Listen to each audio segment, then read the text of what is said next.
Chapter 10. All the familiar smells of home, thought Sean.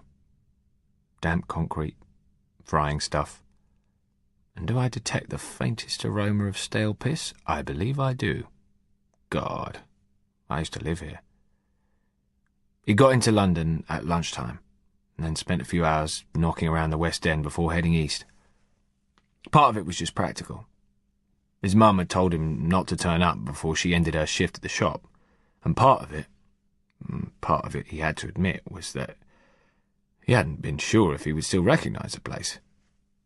He got off the tube for the familiar 5-minute walk to Lytton Mills. The estate was basically 3 large squares, each one surrounded by 4 tower blocks. The ground level of each block was a row of shops set behind concrete pillars. Above them were levels and levels of open-air balconies and the front doors of the inhabitants. The sun was halfway to setting, and the tower blocks cast long shadows over the square where his mum lived. He scanned the shops at the bottom of his block as he slouched his way over, bag slung over his shoulder. They seemed pretty much the same. The laundrette and the chippy, both doing good business on a Saturday evening. Lacarni's, the small general store where his mum had stacked shelves for as long as he could remember. It was closed, with a metal shutter pulled down over the plate glass windows. Cool. She would be home. For some reason, he remembered Copper's dire warning 18 months ago about the estate. There's foreigners moving in, Shawnee, which basically meant strangers. Well, Sean didn't recognise any of the kids clustered around the dry fountain in the middle of the square, knocking back tins of stuff they were way too young for. But he was prepared to be friendly, so he gave the hand sign that identified the guys. Thumb, forefinger, and little finger pressed together. Other 2 fingers outstretched, hand held across his chest. It was meant to be something that could be used anywhere. It could look like a deliberate signal, or it could look like you were just scratching your shoulder. Hi, guys.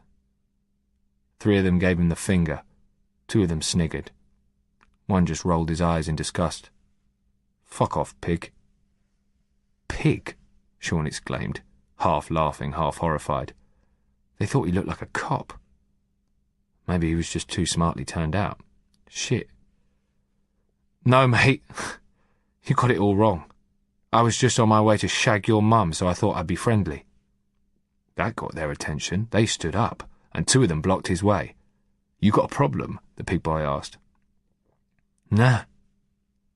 Sean took the smile off his face and looked at him the same way he looked through an ACOG at something he was about to shoot. He also didn't break step. You? He saw their shoulders square up, their jaws go firm, and then give as it dawned on them they might match him in height, but there was no way they matched him in build or confidence. They stepped aside, and he walked between them, shoulders bumping. Twat, one of the boys muttered. Sean held a finger up over his shoulder to say goodbye as he walked away. Now that was interesting. A bunch of kids, who obviously weren't guys, acting like they owned the place. Okay. He didn't bother to see if the lift was working. Even if it had been, Sean knew from experience that the piss smell would be strongest inside it. He took the steps up to the 4th level, 2 at a time, long legs falling automatically into the old rhythm that had always helped him keep in trim, even before the army. Lisa graffiti was the same. Usual riotous swirls of colours, tags, slogans, and misspelled obscenities. He swung on to level 4, and a grin appeared on his face as the stylised G that had always dominated the far wall came into view. But the grin stopped, and then faded.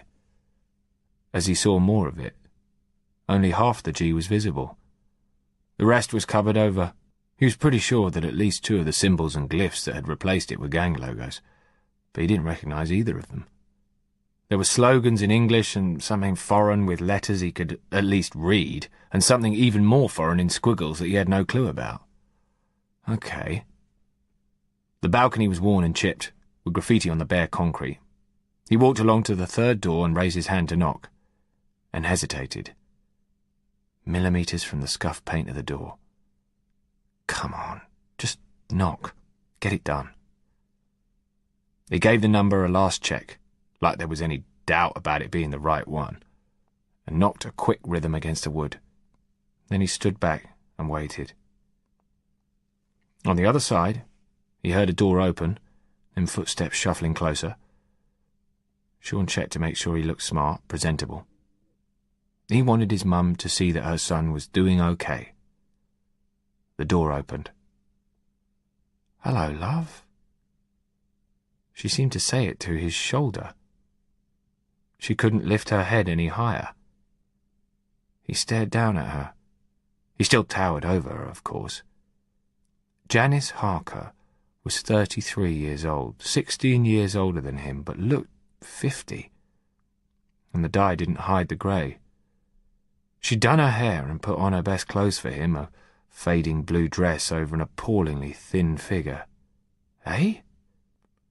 He had always thought of her as a soppy fat cow, and now she was anything but fat. And she had clearly spent some time on her makeup, but he didn't know if that was to impress him or to hide the bruises on her face. They weren't visible, but the swelling was. Sean didn't wait to be invited in. He stepped into the flat and gently pulled her along with him, shutting the door behind them. He dropped his bag on the floor. "Shit, what happened, Mum? Was it PJ?" "Oh, don't you worry about that." She waved her hands vaguely in front of her face. "It was just a little accident, that's all. PJ never laid a finger on me. Not that way, anyway. Now, a cup of tea. And I bought your favourite, that syrup cake you love." Sean wasn't listening. "An accident? Don't blame me, Mum. Who did it?" She eased out of his grip and slipped into the tiny kitchen that led off the hallway. He followed her past the doorway to the lounge. Then he did a double take and shot a look into the other room. 2 chairs and a TV sitting on the floor. "Mum." He ducked into the kitchen and took it in with one glance. The counters were bare. The cooker was scabby with old food, but obviously hadn't been used for a long time. "Do you still have 1 sugar, or have you given that up? I mean, you're all healthy now, aren't you? All that running and army fun. Oh, Sean, look at you." Her eyes actually lingered in his direction, though they still couldn't get quite as high as his face.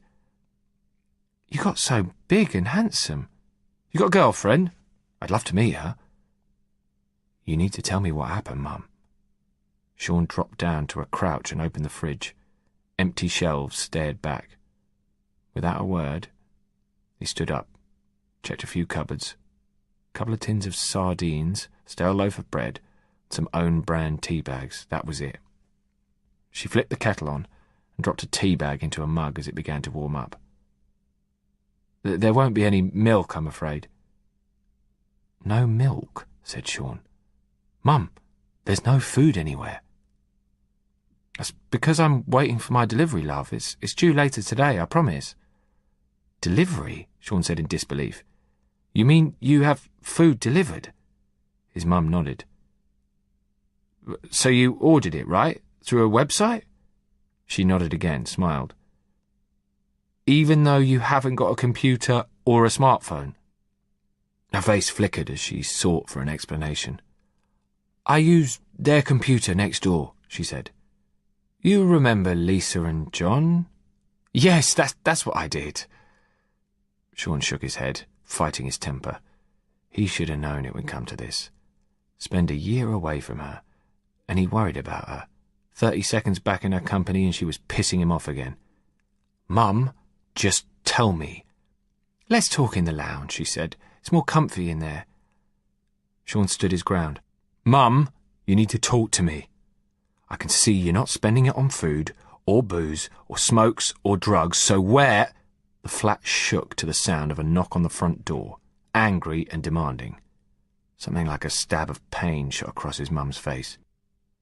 "Who's that?" It's no one. Please, love. Go to the lounge and I'll send him away." "Him? Who's him?" Maybe there was another man in her life, PJ's replacement, but that hadn't sounded like a guy coming to meet his girlfriend.